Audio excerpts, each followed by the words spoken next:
So welcome to our channel guys animation study. So आज हम पढ़ेंगे क्लास 9 का chapter 1 matter in our surroundings.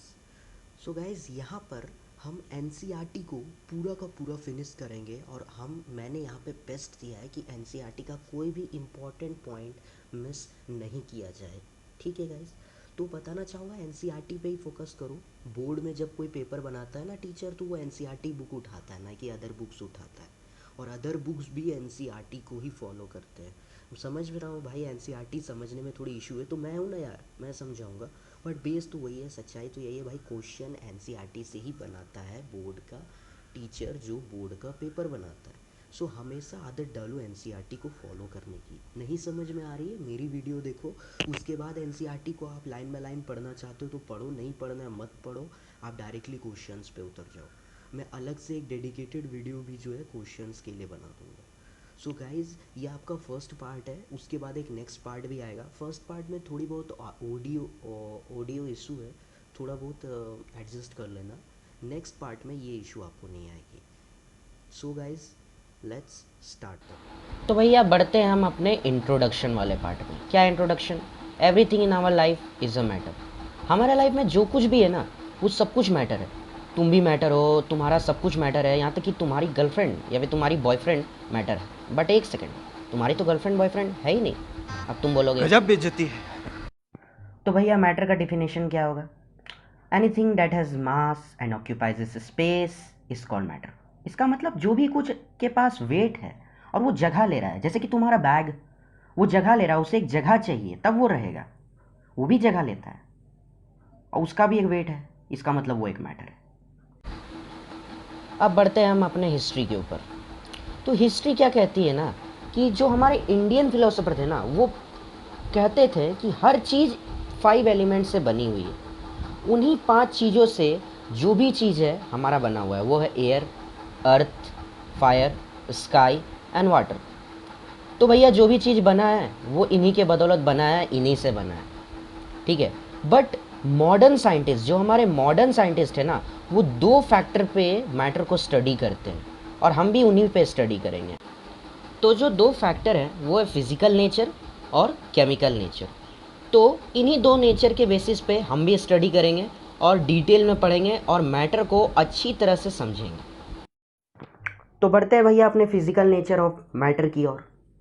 तो अब जो मैं पढ़ाऊँगा वो एनसीईआरटी के बेसिस पे पढ़ाऊँगा।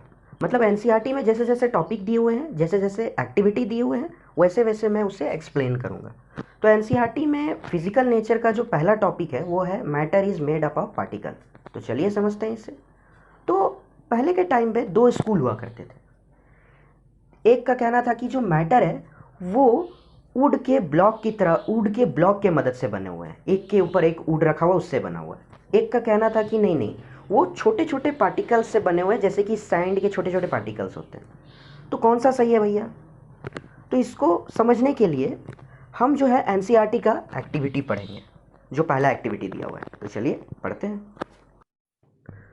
तो भैया आ चुके हैं हम एक्टिविटी 1.1 में। ठीक है, तो पढ़ते हैं इस एक्टिविटी को। पहले क्या लिखा है? Take 100 ml beaker. एक बेकर ले लो, मतलब कि वो बॉटल टाइप्स आपके केमिस्ट्री लैब में होता है ना, वो ले लो। Fill half the beaker with water and mark the water level. तो उसको जो है ना, आधा जो है पानी से भर दो। ठीक है, और वाटर लेवल को ना मार्क करके रखो, उस कहाँ जहाँ तक पानी भरा वहाँ तक उसे मार्क करके रखो। डिज़ोल्व सम सॉल्ट या फिर sugar with the help of glass rod. अब ग्लास रॉड जो होता है वो आपके केमिस्ट्री लैब में होता है। ठीक है, वो स्टिक होता है ग्लास का बना हुआ। ठीक है, तो उससे क्या करो, सॉल्ट पहले उसमें डालो और उसको ग्लास रॉड की मदद मदद से मिला लो। ठीक है, सॉल्ट या शुगर जो डालना है। Observe any change in a water level. क्या and what do you think has happen to the salt? Salt के साथ क्या हुआ? Where does it disappear? Does the level of water change? तो ये सारे क्वेश्चन थे। ठीक है, तो भैया इस चीज़ को आंसर करने के लिए, जैसे कि लिखा है, in order to answer this question we need to use the idea that matter is made up of particles. Yes भैया, अब इस चीज़ को समझने के लिए हमें यही चीज़ को सही मानना होगा, या फिर इसको मतलब कि आइडिया को यूज़ करना होगा कि जो मैटर है वो पार्टिकल्स के नेचर के बना हुआ है, मतलब सैंड की तरह। क्योंकि जैसे ही हम लोग सॉल्ट को डालते हैं वो क्या होता है ना, स्प्रेड हो जाता है। जैसे लिखा है has now spread through out the water, ठीक है। और ये स्प्रेड हो जाता है और वाटर के जो मॉलिक्यूल्स है उसके बीच में जाके घुस जाता है और डिसअपेयर हो जाता है, ठीक है। रहता अंदर ही है बट छोटे छोटे पार्टिकल्स होने के कारण इधर उधर घुस जाता है। जैसे अगर यदि कोई बच्चा होगा वो बेड में कहीं भी घुस जाएगा, कोई बड़ा होगा तो वो बेड में नहीं घुस पाएगा। वही अगर यदि ब्लॉक की मदद से बना हुआ होता, मतलब पहले स्कूल वाले के हम लोग अगर ये सुनते कि वो एक ब्लॉक की मदद से बना होता है, एक वुड के ब्लॉक जैसा, तो ये चीज़ पॉसिबल ही नहीं हो पाता। ये एक छोटे छोटे पार्टिकल्स, सैंड लाइक पार्ट, मतलब सैंड जितना छोटे होते हैं ना उतने छोटे छोटे पार्टिकल्स का बना हुआ है मैटर। इसीलिए वो क्या हुआ, पानी के अंदर गया, वो मैटर क्या हुआ, बिखर गया और वो सैंड की तरफ बिखर गया और पानी में जाके मिल गया, ठीक है। नीचे लिखा हुआ when we dissolve a salt in water the particles of salt get into the space between the particles of matter water, ठीक है। तो जो वाटर के बीच में जो स्पेस है उसके बीच में जाके घुस जाता है, जो मैंने आपको बताया। क्यों घुस जाता है, कैसे घुस जाता है, क्योंकि सॉल्ट का जो मैटर का जो पार्टिकल्स है वो बहुत ही स्मॉल है, वो एक छोटे छोटे पार्टिकल से बना हुआ है, ना कि ब्लॉक्स के मदद से बना हुआ है, वुड के ब्लॉक्स के ब्लॉक बाय ब्लॉक की मदद से बना हुआ है। तो चलिए अगले टॉपिक की ओर बढ़ते हैं। तो भैया फिजिकल नेचर का दूसरा जो टॉपिक है वो है how small are this particles of matter. तो इसको भी समझने के लिए हम एक्टिविटी का इस्तेमाल करेंगे जो आपके बुक में दिया हुआ है, एक्टिविटी नंबर 2। तो चलिए शुरू करते हैं। तो हम आ चुके हैं उस एक्टिविटी पे। तो एक्टिविटी हमें क्या कह रहा है, पहले take a 2-3 crystal of potassium permanganate and dissolve them in 100 ml of water. देखो पोटासियम पर मैग्नेट एक तरह का ना ये होता है कि मतलब केमिकल टाइप सा होता है। क्रिस्टल का कहने का मतलब उसका ठोस पदार्थ, ठीक है, उसका ढेला वाला पदार्थ, उसका पत्थर लेने के लिए बोल रहा है पोटासियम पर मैग्नेट का, ठीक है ना। तो 100 ml ऑफ वाटर में डिजॉल्व करो भैया, ठीक है। तो उसके बाद क्या होता है, take out approximately 10 ml of this solution and put into the 90 ml of clear water। अब इससे क्या करना है हमें, जैसे कि आप इमेज में देख पा रहे हो, पहले वाले बीकर से 10 ml निकाल के दूसरे वाले बीकर में डालना है जिसमें 90 ml है, ठीक है, जो 100 ml हो जाएगा। फिर उससे निकाल के हमें फिर 10 ml से निकाल के फिर से 90 ml में डालना है, ठीक है। और ये 5 बार करना है, 5 बार जैसे हुआ है। तो is the water is coloured, तो क्या जो वाटर है वो कलर रहा, ठीक है। तो धीरे धीरे क्या हुआ ना भाई, जैसे हमें क्या दिख रहा है यहाँ पे, धीरे धीरे क्या हुआ, कलर जो है वो कम होने लगा। तो जैसे कि यहाँ लिखा हुआ है estimating have small are the particles of matter we every dilution throughout the colour become light it's still visible. मतलब कि देखो जैसे जैसे हम लोग डालते जा रहे हैं कलर ख़त्म नहीं हो रहा है, ठीक है, कलर ख़त्म नहीं हो रहा है, गायब नहीं हो रहा है, ठीक है। क्या हो रहा है, वो कम होते जा रहा है। मतलब जैसे अगर यदि सपोज़ करो हम लोग पानी में पत्थर डाल के रखते हैं तो पहले 10 ml निकालते हैं, कोई बड़ा सा पत्थर है, समझ रहे हो, ठीक है, जिसका पार्टिकल, ठीक है, पत्थर ले लो, अभी पत्थर का हम पार्टिकल्स नहीं कर रहे हैं, हम पत्थर जैसा सोच रहे हैं कि चलो पार्टिकल्स बड़ा बड़ा होता, तो हम एक ही बार निकालते हैं तो कुछ पत्थर रह जाता, कुछ पत्थर उधर निकल जाता। लेकिन यहाँ पे देखो 5 बार हमने चेंज किया फिर भी उसका अंश, मतलब पोटासियम पर मैग्नेट का अंश उससे गायब नहीं हुआ। मतलब छोटो सोचो वो कितना छोटा छोटा है, जितना ज़्यादा छोटा होगा उतना ज़्यादा निकालने में मुश्किल होगा। अब यही इसमें हमने पत्थर डाल के रहते तो पत्थर आराम से निकल जाता, ठीक है। पत्थर को हम एज अ पार्टिकल अभी मान के एग्जाम्पल दे रहे हैं, ठीक है। अब जो यहाँ पे लिखा हुआ है वो पढ़ लेते हैं। This experiment shows that a few crystal of permanganate can colour a large volume of water, ठीक है, अबाउट 1000 लीटर। मतलब कि ये एक्सपेरिमेंट हमें दिखाता है भैया कि हाँ जी, जो एक छोटा सा जो पर मैग्नेट है वो बहुत बड़ा, मतलब बहुत सारा पानी को कलर कर सकता है। So we conclude that must millions of tiny particles in just a crystal of potassium permanganate which keep dividing themselves into smaller particles. तो भैया इससे हम लोग समझ सकते हैं कि जो पोटासियम पर मैग्नेट है उसमें मिलियंस ऑफ पार्टिकल्स है, और जैसे जैसे हम लोग उसको पानी में डालते जा रहे थे, इस तरह अलग करते जा रहे थे, वैसे वैसे वो छोटा होते जा रहा था, इसीलिए वो हमें कम दिख रहा था। लेकिन सोचो दिख तो रहा था, सोचो कितना छोटा है। The same activity can be done using 2 ml of Dettol instead of potassium permanganate. The smell can be detected even on repeating dilution. तो इसको हम लोग एक और तरीके से कर सकते हैं, पोटासियम पर मैग्नेट की जगह पे हम लोग डेटॉल यूज़ कर सकते हैं और उसके जगह में कलर के जगह पे हम लोग स्मेल सूंघ सकते हैं, ठीक है। अब नीचे एक और चीज़ लिखा था, particles of matter are very small, they are small beyond your imagination. मतलब आप भैया सोच भी नहीं सकते हो कि कितना स्मॉल है वो, ठीक है। हम सोचेंगे, क्यों नहीं सोचेंगे, सोच सकते हैं, बहुत कुछ सोच सकते हैं। खैर अब बढ़ते हैं भैया हम अगले टॉपिक की ओर। तो भैया बढ़ते हैं हम अपने अगले टॉपिक की ओर, कैरेक्टरिस्टिक्स ऑफ पार्टिकल्स। तो यहाँ पर हमारा फिजिकल नेचर ऑफ मैटर जो है वो हमारा ख़त्म हो गया। अब हम अगले टॉपिक की ओर बढ़ेंगे, ठीक है। तो कैरेक्टरिस्टिक्स ऑफ पार्टिकल्स का पहला जो टॉपिक है वो है particles of matter have space between them. तो भैया ये चीज़ तो हमने, जैसा कि एनसीईआरटी में लिखा हुआ है वही चीज़ मैं बोल देता हूँ फटाफट। जो है ये हमने 1 और 2 एक्टिविटी 1 और 2 में ही देख लिया था। अगर यदि ऐसा होता नहीं तो वो सारे जो लोचे हुए हैं, पोटाशियम पर मैग्नेट जो है दिखना बंद ही नहीं हो रहा था, हर बार दिख रहा था। और भैया जी जो सॉल्ट है या फिर जो शुगर है वो गायब हो गया, ये सब चीज़ होता ही नहीं, ठीक है। तो जब भी आप दो चीज़ को मिक्स करोगे तो ऑब्वियस सी बात है एक चीज़ जो है वो दूसरे चीज़ में मिक्स होगी, वो दूसरे के स्पेस बिटवीन में घुस जाएगी। एग्जाम्पल के तौर पे इन्होंने बताया कि जैसे कि टी, कॉफ़ी, लेमनेड, लेमनेड का मतलब नींबू पानी, उसमें भी ऐसा ही होता है। इसमें भी एक पार्टिकल दूसरा पार्टिकल्स में जाके गायब हो जाता है। तो ये हमें दिखाता है कि भैया हाँ, पार्टिकल्स के बीच में इनफ स्पेस है, ठीक है। तो बढ़ते हैं हम अगले टॉपिक की ओर। तो भैया characteristics of particles of matters का जो दूसरा टॉपिक है वो है particles of matters are continuously moving. तो चलिए एनसीईआरटी की मदद से ही पढ़ते हैं इसे। तो इसके लिए भी हमें एक्टिविटी को ही पढ़ना होगा, ठीक है। तो भैया पहला लिखा है कि put an unlit incense stick in a corner of your class. मतलब भैया अपने क्लास में जाओ, उसके कोना में जाके कोई भी एक लकड़ी का स्टिक जो है रख दो। अब उसके पास जाओ, क्या तुम्हें उसकी स्मेल मिलती है? अब उसके बाद बोल रहा है भैया now light the incense stick, मतलब कि भैया कि उसमें आग लगाओ। अब क्या तुम्हें उसकी स्मेल मिलती है जबकि तुम उसके दूर हो? रिकॉर्ड योर ऑब्जर्वेशन, ठीक है। एक्टिविटी 2 हमें क्या बोल रहा है, इसको मैं डायरेक्ट बता देता हूँ भैया, उतना पढ़ के मैं नहीं एक्सप्लेन करता हूँ, ठीक है। खुद से पढ़ लेना, नहीं तो वीडियो लेंदी हो जाएगी और हमें वीडियो को ज़्यादा लेंदी नहीं करना है ना। अगला टॉपिक में बोला है कि भैया कि 2 बेकर लेने का, 2 ग्लास लेने का, ठीक है। और उस ग्लास में या तो ब्लू या तो रेड का कोई भी इंक डालने का स्लोली, ठीक है। और दूसरे ग्लास में क्या करने का, सीधा सा हनी डालने का 1 ड्रॉप, ठीक है। एक ड्रॉप में, एक ग्लास में 1 ड्रॉप इंक और दूसरे ग्लास में 1 ड्रॉप हनी। अब उसको रख देने का, ठीक है। तो अब ऑब्जर्वेशन को रिकॉर्ड करना है, जो तुरंत क्या हुआ और कुछ देर बाद क्या हुआ, ठीक है। तो ये सारे चीज़ें और इसको ऑब्जर्व करना है। अब पांचवा में क्या बोला भाई, जो पांचवा एक्टिविटी हमारा, drop a crystal of a copper sulphate और पोटाशियम पर मैग्नेट इनटू अ ग्लास, ठीक है। या तो कॉपर सल्फेट ले लो या तो भैया पोटाशियम पर मैग्नेट ले लो। ये सारे केमिकल्स के नाम है, ठीक है।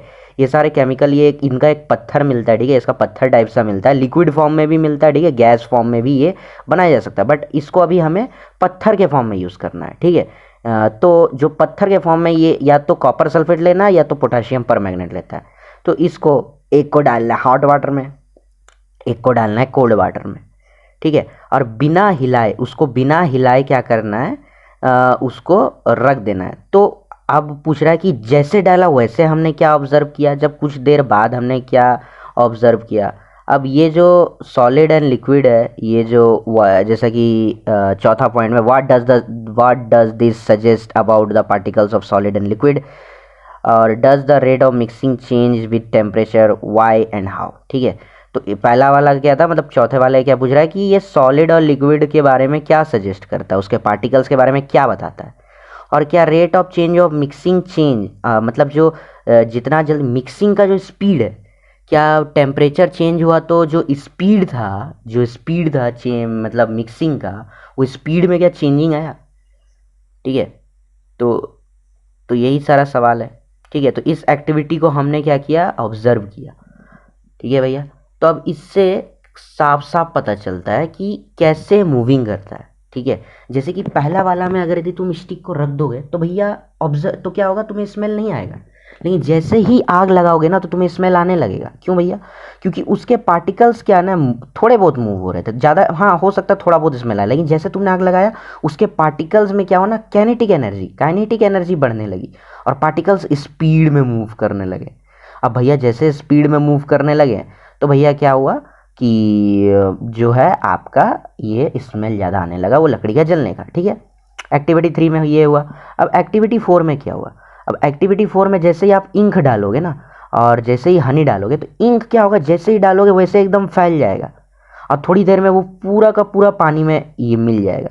उसके बाद आप हनी डालोगे, हनी थोड़ा सा फैलेगा लेकिन पूरा का पूरा पानी में थोड़ा देर बाद नहीं मिलेगा।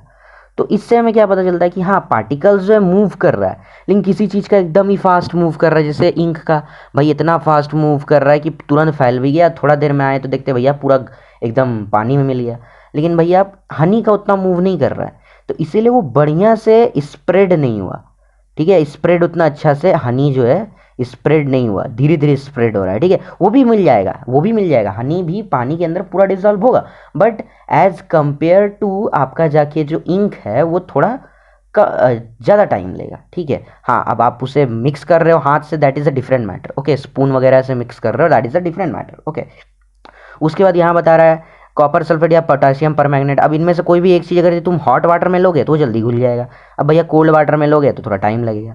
क्यों भैया? क्योंकि जैसे ही कोल्ड वाटर आता है ना तो क्या होता है ना कि वो जो जो कॉपर सल्फेट या फिर परमैंगनेट जो होगा, जो पोटासियम परमैंगनेट होगा, उसकी काइनेटिक एनर्जी बढ़ जाएगी, तो उसके जो पार्टिकल्स होंगे वो और ज़्यादा मूव कर रहे होंगे, करने लगेंगे। और पानी के तो पार्टिकल्स मूव कर ही रहे हैं, क्यों भैया? क्योंकि वो पहले से हॉट है, उनकी काइनेटिक एनर्जी पहले से बढ़ी हुई है। काइनेटिक एनर्जी का मतलब होता है भैया जी कि जो एनर्जी आपका अगर यदि आपकी काइनेटिक एनर्जी ज़्यादा होगी मतलब आप ज़्यादा मूवमेंट कर पाओगे। ठीक है, और अगर यदि काइनेटिक एनर्जी कम होगी तो मूवमेंट आपकी कम होगी। मतलब आप दौड़ रहे हो, स्पीड में दौड़ रहे हो, आपकी काइनेटिक एनर्जी ज़्यादा है, और यदि आप स्लो दौड़ रहे हो आपकी काइनेटिक एनर्जी कम है।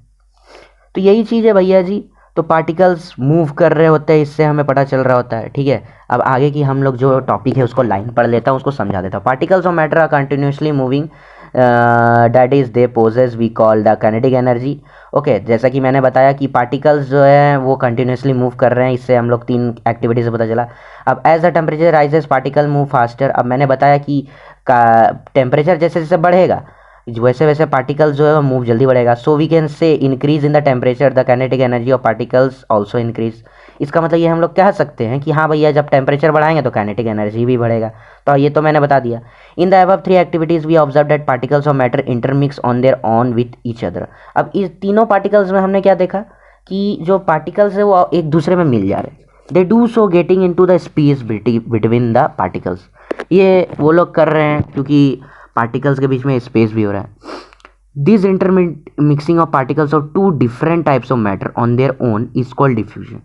अब देखो भैया अपने से जो ये लोग मिल जा रहे हैं ना, हमें मिलाना नहीं पड़ रहा है, ये ऑटोमेटिक मिल जा रहे हैं। हीटिंग के कारण वो क्या हो रहा है, वो ऑटोमेटिक हो जा रहा है। जैसे अगर यदि सब्जी हमने गर्म करेंगे ना तो धीरे धीरे स्मेल चारों ओर फैलने लगेगा। क्यों भैया? क्योंकि उसके पार्टिकल्स मूव करने लगेंगे। तो उसी प्रोसेस को हम लोग बोलेंगे डिफ्यूजन। ठीक है, so we can also observe that on heating diffusion became faster. तो इससे हम लोग देख सकते हैं कि हाँ भैया डिफ्यूजन जो है वो बहुत फास्ट हो जाता है जब हम लोग हीट को बढ़ाते हैं। डिफ्यूजन मतलब अपने आप से जो मिलना, अपने आप से मिलना, मतलब आपने नहीं किया, आपने क्या किया सिर्फ डाला। अब आपने स्पून नहीं घुमाया उसमें, वो ऑटोमेटिक अपने आप मिल रहा था, मतलब इंक को डाल के रख दिया, वो अपने आप से मिल रहा था, वो डिफ्यूज़ हो रहा था। समझ रहे मेरी बात को? अभी वही गर्म कर दोगे तो जल्दी डिफ्यूज़ होने लगेगा। तो वही चीज़ ये कर रहा है। ठीक है, तो भैया अगला टॉपिक के लिए भी एनसीईआरटी का ही एक्टिविटी उठा लेते हैं, क्योंकि एक्टिविटी दिया हुआ है तो उसी को पढ़ना है। ठीक है, तो जल्दी जल्दी पढ़ा देता हूँ। तो अगला टॉपिक है particles of matter attract each other. तो जो पार्टिकल्स है वो एक दूसरे को अट्रैक्ट करते हैं। तो जो ये एक्टिविटी नंबर 6 है वो क्या कहना चाह रहा है, सपोज़ कोई एक ग्रुप है, वो ग्रुप एक दूसरे को ना कंधे से मतलब पीछे से पकड़ के रखे हैं, जैसे ये इमेज में आप देख पा रहे हो। और एक सेकेंड ग्रुप है जो एक दूसरे का सिर्फ हाथ पकड़े हुए हैं। ठीक है, और इसी तरह से लाइन बाय लाइन चेन बना लिया है। फिर तीसरे ग्रुप है आदमी लोग के ग्रुप, समझ रहे हो? हाँ समझना भाई, है ना। तीसरे ग्रुप में बस सब लोग एक दूसरे को टच किए हुए हैं। ठीक है, और चौथा ग्रुप अगर यदि हमने बनाया उन लोग को तोड़ने के लिए, तो भैया कौन सा तोड़ने के लिए ज़्यादा फोर्स लगेगा? ठीक है, अब अगला टॉपिक क्या बोल रहा है, आयरन नेल लो, एक चौक लो और एक रबर लो। ठीक है, अब उसमें या हथौड़ा मारो, तीनों में ये चीज़ करना है। ठीक है, तीनों में एक बार हथौड़ा मारो, एक बार उसे काटो और एक बार स्ट्रिच करो, यानी कि मतलब खींचो एक दूसरे को। तो हर सब्ट्रांस में किस चीज़ को तोड़ने के लिए ज़्यादा फोर्स लग रहा है? ठीक है, या फिर कम फोर्स लग रहा है? ठीक है, अब अगला टॉपिक बोल रहा है एक वाटर लो, वाटर कंटेनर में लो, अब उसको उंगली से या फिर किसी चीज़ से कट करने की कोशिश करो। तो लेकिन ठीक है, कट करने की कोशिश करो, मतलब उसका सरफेस को कट करने की कोशिश करो। अब तुम क्या देखोगे, वो कट नहीं रहा है। तो क्यों वो कट नहीं रहा है? तो भैया सबसे पहली बात, अब हम इसको समझते हैं, ठीक है। तो भैया यही होता है हर चीज़ सॉलिड, मतलब सब चीज़ों में हर चीज़ जो होता है ना, अपने एक दूसरे को क्या करते हैं, मतलब हर चीज़ के जो पार्टिकल्स होते हैं वो एक दूसरे को आपस में अट्रैक्ट करके रखते हैं। कोई कम पावर से अट्रैक्ट करता है, कोई ज़्यादा पावर से। अब जैसे भैया नेल का बात करते हैं, मतलब कि नेल मतलब होता है कांटी, आयरन नेल का मतलब होता है कांटी। कांटी का बात करते हैं, कांटी क्या होता है ना, अपन कांटी में क्या होता है, जो पार्टिकल्स होते हैं एक दूसरे को बहुत टाइटली बैंड करके रखते हैं, तो इसीलिए उसमें हथौड़ा, मतलब उसको तोड़ने में, उसको खींचने में ज़्यादा फोर्स लग रहा है। वही चौक में कम लग रहा है, रबर बैंड में और कम लग रहा है। ठीक है भैया। अब वाटर में भी वही हो रहा है, वाटर को तुम काट रहे हो और एक दूसरे से साइड में बाद में वो जुड़ जा रहा है, क्यों? उसके पार्टिकल्स एक दूसरे को अट्रैक्ट कर रहे हैं। ठीक है, लेकिन जब तुम लेकिन उतने टाइटली नहीं, इसलिए तुम जब हाथ घुसाते हो ना, तो वो पार्टिकल्स अलग हो जाते हैं। लेकिन जैसे तुम हाथ हटाते हो, पानी में हाथ डाल के हटाते हो, तो क्या होता है, वो वापस एक दूसरे पे अट्रैक्ट कर लेते हैं। अब यही तुम पानी नीचे गिरा के थोड़ा सा हाथ को ज़्यादा दूर कर लोगे हाथ से पानी को, तो वो एक दूसरे को अट्रैक्ट करना बंद कर लेंगे। तो वही चीज़ होता है। इसको एक ह्यूमन का एग्जाम्पल से एक्टिविटी नंबर 6 में दिखाया गया है कि जितना टाइट से कोई पार्टिकल्स एक दूसरे को पकड़ेगा, उतना ही वो स्ट्रॉन्ग बॉन्ड बनाएगा और उसको अलग करने में उतना ही प्रॉब्लम होगा। तो जैसा कि यहाँ अब भैया पढ़ लेते हैं आगे जो लिखा है, the above 3 activities suggest that particles of matter have force acting between them. अरे भैया ये इतना सा लिखने से बच्चे समझ जाएंगे क्या? पता नहीं कैसी बुक बना के रखी है। This force keep the particles together, the strength of force attraction varies from one kind matter to another, varies from one kind of matter to another. ठीक है भैया, तो वही चीज़ हम बोल रहे हैं कि जो स्ट्रेंथ होता है ना फोर्स का, लास्ट लाइन का ही मतलब बता देता हूँ, जो स्ट्रेंथ होता है force of attraction of particles between them जो होता है, वो हर मैटर में अलग अलग होता है। मतलब कि आयरन का अलग होगा, चौक का अलग होगा। आयरन को तोड़ने में ज़्यादा मुश्किल होगी, चौक को तोड़ने में पट से टूट जाएगी। तो यही चीज़ बता रही थी भैया, और ये हमारे कैरेक्टरिस्टिक्स का यहाँ पे लास्ट टॉपिक था। चलो भैया अब चलते हैं अगले टॉपिक की ओर। तो गाइस अगला टॉपिक है हमारा स्टेट्स ऑफ मैटर। तो 3 स्टेट होते हैं, सॉलिड, लिक्विड, गैस, ये तीनों स्टेट है। अब इसको डिटेल में पढ़ते हैं। क्या लिखा है भैया सॉलिड में? पहला point, it has fixed shape and fixed volume. मतलब इसका शेप भी फिक्स्ड होता है और वॉल्यूम भी फिक्स होता है। वॉल्यूम क्या होता है, इसका डाउट मैं अभी क्लियर कर देता हूँ। ठीक है, आगे जाके आप इसके बारे में मैथ में डिटेल में पढ़ोगे, बट मैं अभी आपको एक शॉर्ट में बता दूंगा। लिक्विड क्या होता है, it has no fixed shape, इसका कोई शेप फिक्स नहीं होता, बट इसका वॉल्यूम फिक्स होता है। अब भैया गैस का क्या सीन है, it has no fix shape and no volume, no fixed volume, मतलब ना ही इसका वॉल्यूम फिक्स्ड है और ना ही भैया इसका फिक्स शेप फिक्स है। ठीक है भैया, तो अब जो है हम क्या करते हैं, वॉल्यूम के बारे में समझते हैं, है ना। तो भैया वॉल्यूम क्या होता है, देखो जब भी हम लोग ना 2D शेप की बात कर रहे होते हैं, जैसे कि स्क्वायर हो गया, सर्कल हो गया, तो भैया यहाँ पे बात हो जाती है आपकी एरिया की। बट वहीं पे 3D शेप जैसा कि क्यूबॉइड वगैरह हो गया, तो यहाँ पर हम लोग एरिया नहीं निकालते, यहाँ पे हम लोग वॉल्यूम निकालते हैं। अब भैया इसको समझते हैं डिटेल से। समझ लीजिए पापा ने आपको क्या बोला, भैया बाल्टी में पानी भर के लाओ। ठीक है, आधा बाल्टी पानी भरने आपके पापा ने बोला, मतलब कि उस बाल्टी के अंदर जो एरिया है उसका आधा एरिया यानी कि आधा वॉल्यूम भरने बोला। ठीक है भैया, सेंस है। मतलब वाटर क्या हुआ, उसका भी एक वॉल्यूम है, वो आधा वॉल्यूम कैप्चर करेगा। ठीक है, अगर यदि हमें निकालना है कि भैया वाटर का वॉल्यूम जितना भरा तो खाली जगह कितना है, तो हम क्या करेंगे, बकेट का पहले वॉल्यूम निकालेंगे। इसका भी एक फॉर्मूला होता है, आप आगे जाके पढ़ोगे, मतलब 9th में ही पढ़ोगे मैथ्स में। तो बकेट का फॉर्मूला वॉल्यूम निकालोगे और उसको क्या करोगे, पानी के वॉल्यूम से माइनस कर दोगे, तो जो एम्प्टी पार्ट है, जो बकेट का जो एम्प्टी पार्ट है उसका वॉल्यूम निकल जाएगा। लेकिन क्या हम ये चीज़ गैस के साथ कर सकते हैं? हम बोल सकते हैं भैया आधा वॉल्यूम भर दो इस बाल्टी का गैस, नहीं। उसे तो भैया जितना जगह दो वो उतना में फैल जाएगा, और कम करते जाओ तो बहुत ज़्यादा कम उसे हम लोग कर सकते हैं। और यही कारण है कि CNG यानी कि कंप्रेस्ड नेचुरल गैस, और आपका आता है एक LPG, लिक्विफाइड पेट्रोलियम गैस। तो भैया इन लोगों को हम लोग ठूस ठूस के कहीं पे भी भर सकते हैं।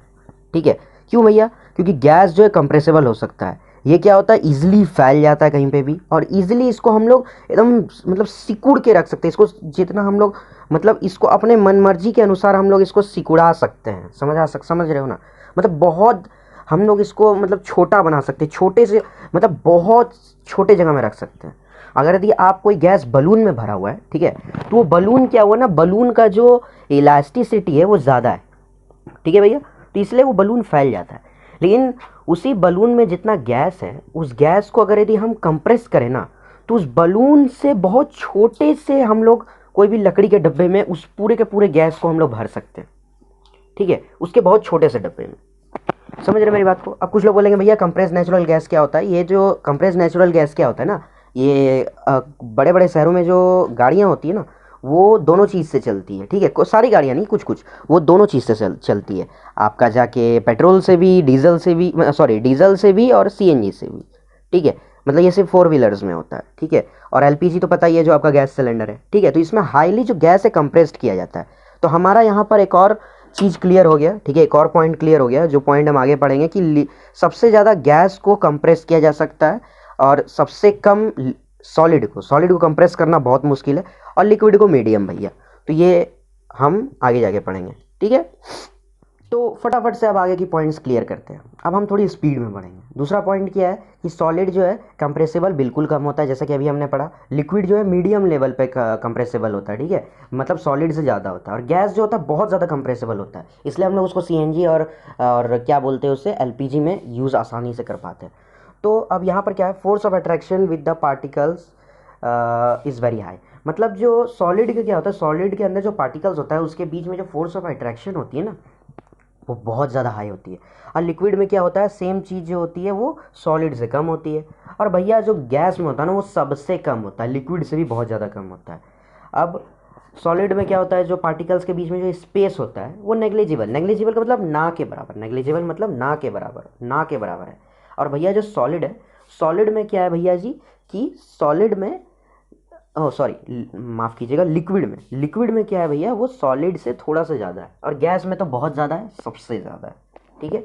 तो अगला पॉइंट क्या कह रहा है हमारा, solid very less rate of diffusion, liquid rate of diffusion is more than solid. और गैस का क्या है भैया, रेट ऑफ डिफ्यूजन बहुत ज़्यादा है। तो डिफ्यूजन का मैंने आपका मतलब बताया, मतलब आपस में मिलना।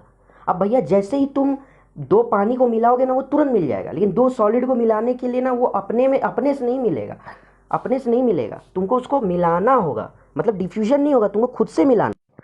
और गैस का क्या भैया, वो तो अपने आप मिल जाता है, जरा से गर्मी अगर यदि आप दोगे मतलब ऑटोमेटिक वो मिल जाएगा। डिफ्यूजन मतलब खुद से मिलना होता है, ठीक है, अपने आप से मिल रहा है भैया, है ना।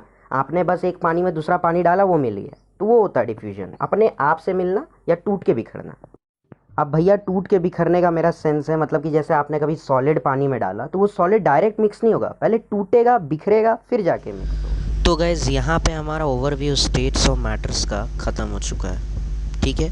अब थोड़ा डिटेल में चलते हैं, ठीक है। तो सॉलिड स्टेट्स पे आते हैं। तो पहला जो हमारा मतलब कि जो एक्टिविटी है, पहले हम उसी एक्टिविटी पे गौर करेंगे जो हमारा एनसीईआरटी का दिया हुआ है। सो इसमें बोला गया है कि पहले एक पेन ले लो भाई, बुक ले लो भाई, नीडल ले लो, और एक वुडन स्टिक ले लो। नीडल का मतलब होता है कांटी, ठीक है, जो आप दीवारों में ठोकते हो।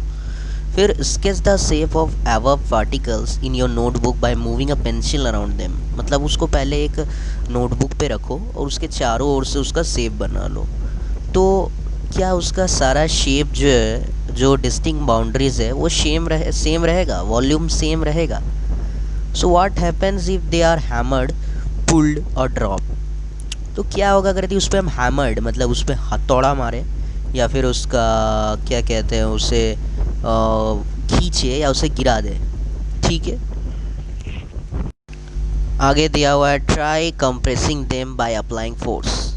Are you able to compress it? क्या आप उसे कंप्रेस कर पा रहे हो? ठीक है, तो आगे बढ़ते हैं। तो यहाँ पे बोला जा रहा है all the aboves are example of solid. जितने भी एग्जाम्पल अभी आपको दिया गया, यह सॉलिड का एग्जाम्पल था। We can observe that all this have a definite shape, distinct boundaries and fixed volumes, and that is have negligible compressibility. मतलब कि ये कह रहा है कि ये जितना भी एग्जांपल था अभी जो आपने पढ़ा भाई सारा सॉलिड का था, जिसमें हमने देखा सबका एक डिस्टिंक्ट बाउंड्री है, मतलब एक फिक्स्ड बाउंड्री है, ठीक है, और एक फिक्स्ड वॉल्यूम भी है जैसे कि आपको बताया गया। और हैव अ नेग्लिजिबल कंप्रेसिबिलिटी, मतलब उसमें ना, नेग्लिजिबल का मतलब ना के बराबर, कंप्रेसिबिलिटी मतलब उसे हम कंप्रेस कर सकते हैं। Solids have tendency to maintain their shape, okay, when subjected to outside force. Solid के पास एक टेंडेंसी होती है, मतलब एक ताकत होती है अपने शेप को मेंटेन रखने की, जब भी उसे आउटसाइड मतलब बाहर से कोई फोर्स दिया जाए। सॉलिड्स में ब्रेक अंडर फोर्स, सॉलिड्स जो है वो फोर्स के अंदर ब्रोक हो सकते हैं, टूट सकते हैं, but it is difficulty to change their shape, so they are rigids. मतलब लेकिन उसके जो शेप है उसे चेंज करना मुश्किल है, इसीलिए वो रिजिड कहलाता है। ठीक है, अब आगे बढ़ते हैं। अब भाई एक सवाल है, क्या रबर बैंड जो होती है, जो एक रबर बैंड होती है, वो अपना शेप को चेंज कर लेती है, ठीक है, जब भी उसको स्ट्रेच किया जाए यानी कि उसे खींचा जाए, तो क्या ये एक सॉलिड है? सो यस, ये भी एक सॉलिड है। तो बताना चाहूँगा रबर बैंड जो होता है वो अपना शेप को चेंज करता है, बट वो अपना शेप को रीगेन कर लेता है जब उसके ऊपर का जो फोर्स है वो हट जाता है। सो जैसा कि हमने पढ़ा था, सॉलिड के पास टेंडेंसी होती है अपनी शेप को मेंटेन करने की, सो वो मेंटेन करता है, लेकिन जब उसे एक्सेसिव फोर्स पड़े तो वो ब्रेक हो जाता है। ठीक है, तो सॉलिड के ऊपर भी उसका भी एक लिमिटेशन है, उसके ऊपर भी एक एक्सेस वो भी एक झेल सकता है, बट औरों से ज़्यादा फोर्स झेल सकता है एज कम्पेयर टू लिक्विड और गैस। अब भाई अगला है तुम्हारा शुगर और सॉलिड, सॉरी शुगर और सॉल्ट। क्या ये तुम्हारा सॉलिड है? भाई इसे तो तुम जब भी किसी जार में डालते हो तो उस जार का शेप ले लेता है, और जब भी तुम इसे किसी भी मतलब बॉक्स में रखते हो उस बॉक्स का वो शेप ले लेता है, तो क्या वो सॉलिड है? तो बताना चाहूँगा कि जी हाँ, ये भी एक सॉलिड है। तो बताना चाहूँगा कि इसका जो होता है सॉल्ट का जो क्रिस्टल जो पार्ट होता है वो उसका रिमेन फिक्स्ड होता है। क्रिस्टल मतलब जो छोटा छोटा जो उसका मेन मतलब एक सिंगल, आप अगर यदि एक सिंगल दाना यदि सॉल्ट का उठाते हो या चीनी का उठाते हो तो वो फिक्स रहता है। वेदर जब भी उसे किसी जार में डाला जाता है तो वो उसका शेप लेता है, बट उसका अगर यदि आप एक दाना उठाओगे तो वो जो है वो सॉलिड रहेगा। ठीक है, अब भाई बात करते हैं स्पंज की। क्या स्पंज एक सॉलिड है? क्योंकि भाई जब भी आप उसे कंप्रेस करते हो वो तो कंप्रेस हो जाता है। तो गाइज इसका आंसर है जी हाँ, स्पंज भी एक सॉलिड है। तो बताना चाहूँगा स्पंज में तो क्या होता है, बहुत सारे होल्स होते हैं, तो जब उसमें जो होता है ना एयर भरा हुआ रहता है, तो जब आप उसे दबाते हो तो वो एयर जो है वो निकल जाता है, बाहर हो जाता है, एक्सपेल्ड आउट हो जाता है, तो इसीलिए आप उसे कंप्रेस कर पाते हो। अदरवाइज उसकी भी एक शेप है, ठीक है, बट उसको कंप्रेस इसलिए किया जा रहा है क्योंकि उसमें होल्स किए गए हैं, ठीक है। बट अगर यदि आप उसके एक छोटी टाइनी पार्ट ले लो तो वो भी एक सॉलिड है, उसका एक छोटा सा पार्ट आप काट लो एकदम बहुत ही क्रिस्टल छोटा सा पार्ट को, ठीक है। इस पार्ट से उतना क्वेश्चंस नहीं आता है, ये जस्ट आपके अंडरस्टैंडिंग और विजुअलाइजेशन के लिए है कि आप चीज़ों को विजुअलाइज करो अपने आसपास चीज़ों को कि हाँ भाई क्या ये भी सॉलिड है कि नहीं। ठीक है, अब आगे बढ़ते हैं हम अपने नेक्स्ट टॉपिक। तो भैया अब चलते हैं हम अपने लिक्विड वाले पार्ट पे। तो इसमें हम सीखेंगे फ़िश कैसे ब्रीथ करती है, ठीक है, सांस कैसे लेती है एक फ़िश। समझ में आ रहा है? तो इसको समझने से पहले जान लो कि जो वाटर होता है वो ऑक्सीजन और हाइड्रोजन से मिलता है, इसलिए हम उसे H2O कहते हैं। तो देखो भैया फ़िश जो है ना क्या करती है, पानी को डिफ्यूज़ कर देती है, इन द सेंस पानी को तोड़ देती है। डिफ्यूजन का मतलब मैंने आपको बताया था सिर्फ मिलना नहीं होता, टूटना भी होता है। मतलब आसान भाषा में समझा जाए डिफ्यूजन तो एक सब्सटेंस क्या होता है, छोटा छोटा पार्ट्स में टूट जाती है और दूसरे के जो मैटर, दूसरे मैटर के जो स्पेस होती है उसमें जाके घुस जाती है। तो डिफ्यूजन का एक स्टेप हम ये भी बोलेंगे कि टूटना। तो फ़िश क्या करती है, वाटर को दो पार्ट में तोड़ देती है भैया, ऑक्सीजन और हाइड्रोजन में। ऑक्सीजन को वो इनहेल कर देती है, हाइड्रोजन भैया चल जाता है, ठीक है। इनहेल मतलब ले लेती है, सांस ले। तो गैस यहाँ पे एक एक्टिविटी भी है, ठीक है, उस एक्टिविटी को भी हम पढ़ लेते हैं। तो यहाँ पे बोला गया है कि पहले एक वाटर ले लो, कुकिंग ऑयल ले लो, और एक मिल्क ले लो, जूस ले लो और एक कोल्ड ड्रिंक ले लो, और एक container low of different shape का, अलग अलग शेप का, और सब में 50-50 ml जो है एक मेजरिंग एक सिलेंडर होता है लेबोरेटरी में, वो लेकर आप जो है 50-50 ml डाल दो। तो अगर यदि हम इस कोई भी एक लिक्विड को, बोला जा रहा है अगले स्टेप में, फ्लोर पे यानी फर्श पे गिरा देंगे तो क्या होगा? तो measure 50 ml of any one liquid that transfer into different container one by one. तो किसी भी एक लिक्विड को मेज़र कर लो, तो does the volume remain same? क्या उसका वॉल्यूम सेम रहता है? मतलब जितना पहले था, जितना एरिया वो पहले ले रहा था, उतना ही एरिया वो ले रहा है? चीज़ों को समझो, मतलब एरिया तो वो उतना ही ले रहा है, बस उसका शेप चेंज हो गया है। मतलब पहले आप जो हो बैठे हुए थे तो आप एरिया उसी तरह ले रहे हो, अभी आप लेट गए तो आप एरिया मतलब यूनिवर्स में उतना ही लोगे। तो वही चीज़ वो कहना चाह रहा है, वॉल्यूम आपका सेम है, मतलब कि लिक्विड का सेम है। Does the shape of the liquid same? नहीं, शेप अलग हो गया। अभी आप जब बैठे हुए हो तो आपका शेप अलग होगा, लेट गए तो आपका हॉरिजॉन्टल हो गया। When you pour the liquid from one container into another, does it flow easily? तो गाइज जब हम एक लिक्विड को दूसरे लिक्विड में डाल रहे थे तो क्या वो लिक्विड फ्लो कर रहा था इजीली? यस, इजी कर रहा था। बट जिसका पार्टिकल्स ज़्यादा स्ट्रॉन्ग है, जैसे कुकिंग ऑयल का, तो थोड़ा स्लो फ्लो कर रहा है। वाटर जबकि हाई फ्लो कर रहा है, क्योंकि उसका जो पार्टिकल्स है आपस में, उसका स्पेस बहुत ज़्यादा है। ठीक है, तो आगे एनसीईआरटी हमसे क्या कहती है? We observe that liquid have no fix shape but have a fixed volume. They take up in the shape of the container in which they are kept. Liquid के पास कोई भी फिक्स शेप नहीं है भाई, लेकिन वॉल्यूम फिक्स है। But जब भी उसे हम किसी कंटेनर में रखते हैं, और जब भी उसे हम कंटेनर में रखते हैं तो वो उसका शेप ले लेता है। Liquids flows and change shape. Liquid जो है फ्लो होता है, बहता है और उतना शेप को चेंज करता है। So they are not rigid but can be called fluid. तो इसे हम रिजिड नहीं कहते हैं, इसे हम फ्लूइड कहते हैं। ठीक है, रिजिड मतलब जिसका शेप भी फिक्स्ड हो, वॉल्यूम भी फिक्स्ड हो। बट ये रिजिड नहीं है, तो ये फ्लूइड है क्योंकि इसका वॉल्यूम फिक्स्ड है। ठीक है, सो गाइस अगला टॉपिक है लिक्विड स्टेट। तो यहाँ पर भी हम यहाँ पे जो एक्टिविटी है एनसीईआरटी का जो पहले दिया हुआ है, उससे पहले कुछ दिया हुआ है भाई, बलून सेलर से बात कर लेना, ऐसा कुछ। ये सब फालतू चीज़ें हैं, ये कुछ इंपॉर्टेंट नहीं है। आप डायरेक्ट जो है इस एक्टिविटी पे गौर कीजिए। मैं इसे पढ़ता डायरेक्ट बता देता हूँ इसका मीनिंग क्या है, सो दैट वीडियो जो है ज़्यादा लंबी नहीं हो। ये बोल रहा है एक सुई लो, उसका नीडल को तोड़ दो, और एक बार उसको नॉर्मली आगे में जो है उसका जो छेद होता है उसे एक रबड़ कॉर्क से कुछ भी आगे से बंद कर दो और उसे दबाने की कोशिश करो। ठीक है, उसके बाद बोल रहा है कि उसमें आप जो है वैसलीन भी ऐड कर सकते हैं स्मूथनेस के लिए, जो सुई का जो अंदर में रबड़ होता है। ठीक है, उसके बाद बोल रहा है सुई के अंदर पानी भरिए और उसके बाद उसे रबड़ को जो कॉर्क है उसे बंद कर लीजिए, और उसके बाद पिस्टन को जो है पीछे से दबाने की कोशिश कीजिए। ठीक है, तो क्या एब्जॉर्ब होता है इससे? ठीक है, एब्जॉर्ब यही होगा भाई, आप खुद करके देख लेना। गैस में जो है ना आपका जो पिस्टन है वो बहुत अंदर तक जाएगा, बट पानी जहाँ तक है, पानी उसके आगे पिस्टन जाएगा ही नहीं। ठीक है, तो यही चीज़ यहाँ पे लिखा है। आओ स्टेटमेंट को हम पढ़ लेते हैं और उसका मीनिंग समझ लेते हैं। सो एनसीईआरटी आगे वही कह रहा है, we have observe that gas are highly compressible as compare to solid and liquid. The liquefied petroleum gas LPG cylinder that we get in our home for cooking, or the oxygen supplied to hospital in cylinder, is compressed gas. Compressed natural gas CNG is used as fuel these days in vehicle.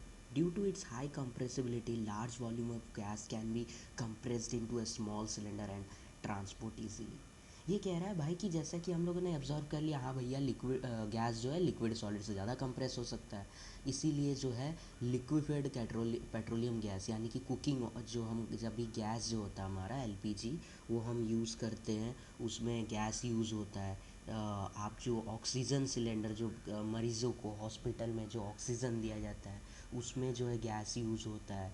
फिर CNG जो compressed natural gas जो आपका vehicle में use होता है, जिसे मैंने पहले आपको दिखाया था। ठीक है, वो हाईली कंप्रेस्ड होते हैं, बहुत ही कंप्रेस करके एक छोटे जगह में भरा जाता है। इससे क्या होता है, एक छोटे जगह में बहुत ज़्यादा मात्रा में क्वांटिटी जो है वो स्टोर हो जाती है। सपोज़ एक सॉलिड 1 kg का आप लोगे तो वो एक जगह लेगा, बट यदि 1 kg हम गैस लेते हैं तो उसको हम और भी कम जगह में, मतलब उसको दबा दबा के कंप्रेस करके जगह में ले सकते हैं।